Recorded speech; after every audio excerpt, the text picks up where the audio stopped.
আজি আপোনালোকৰ সন্মুখত বিভিন্ন ৰাজনৈতিক দল আহিবই। বিজেপি দল, বিপিএফ দল, ইউপিপিএল দল আৰু কংগ্ৰেছ দল কেন্দ্ৰত কাছৰ পৰা শাসন চলাই আছে। যোৱা 10টা বছৰ ক্ষমতা তেওঁলোকৰ হাতত আছে। এতিয়া আপোনালোকে ভাবি চাওক, যোৱা 10টা বছৰত তেওঁলোকে দুখীয়া মানুহৰ কাৰণে কি কৰিব পাৰিব। আজি এই প্ৰখৰ ৰ'দৰ তলত প্ৰথমতে আমাক পানী খোৱা, বহুতক পানী খাবলৈ আজি বটল বিচাৰি আছে। কিন্তু আজি আপোনালোকে নিজেই জানে, মোতকৈ বেছি ভালদৰে জানে, পৰ্বতজৰা MCLA চিটৰ এই নিৰ্বাচনত অনুষ্ঠিত হোৱা এখন নিৰ্বাচনী সভা, এইখন সভাত উপস্থিত থকা আমাৰ কংগ্ৰেছ দলৰ প্ৰাৰ্থী সোহেন ব্ৰহ্ম ডাঙৰীয়া, উপস্থিত থকা ধুবুৰী লোকসভা সমষ্টিৰ সাংসদ ৰকিবুল হুছেইন ডাঙৰীয়া, জ্যেষ্ঠ কংগ্ৰেছ দলৰ নেতা বিধায়ক ৱাজিজ আলী চৌধুৰী ডাঙৰীয়া, উপস্থিত থকা বিধায়ক যাদৱ চৰকাৰী ডাঙৰীয়া, বিধায়ক একে ৰাছিদ আলম ডাঙৰীয়া, বিধায়ক আব্দুল সোবহান আলী চৰকাৰ ডাঙৰীয়া, সাধাৰণ সম্পাদক অমৃত বাদশাহ ডাঙৰীয়া, ইয়াত উপস্থিত থকা উদিত ভানু দাস ডাঙৰীয়া, প্ৰদেশ কংগ্ৰেছ, জিলা কংগ্ৰেছ, ব্লক কংগ্ৰেছৰ বিষয়াসকল, মণ্ডলৰ বিষয়াসকল,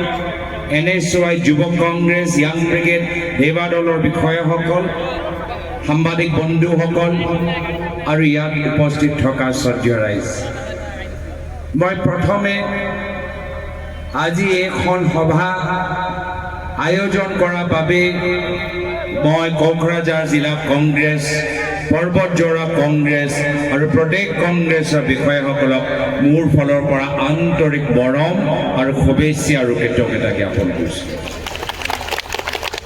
নিৰ্বাচনী সভা আয়োজন কৰা ইমান সহজ নহয়, কিন্তু নিৰ্বাচনী সভা তেতিয়াহে সফল হয় যেতিয়া জনসাধাৰণৰ সমৰ্থন থাকে।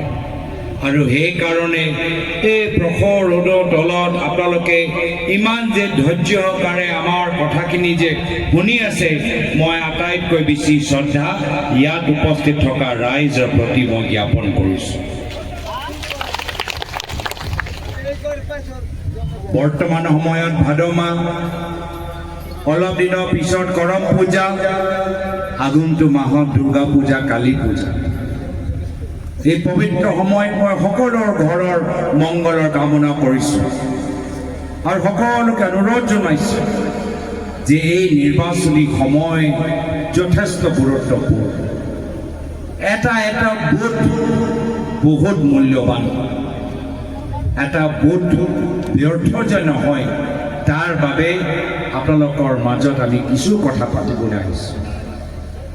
আজি আপোনালোকৰ সন্মুখত বিভিন্ন ৰাজনৈতিক দল আহিবই। বিজেপি দল, বিপিএফ দল, ইউপিপিএল দল আৰু কংগ্ৰেছ দল কেন্দ্ৰত কাছৰ পৰা শাসন চলাই আছে। যোৱা 10টা বছৰ ক্ষমতা তেওঁলোকৰ হাতত আছে।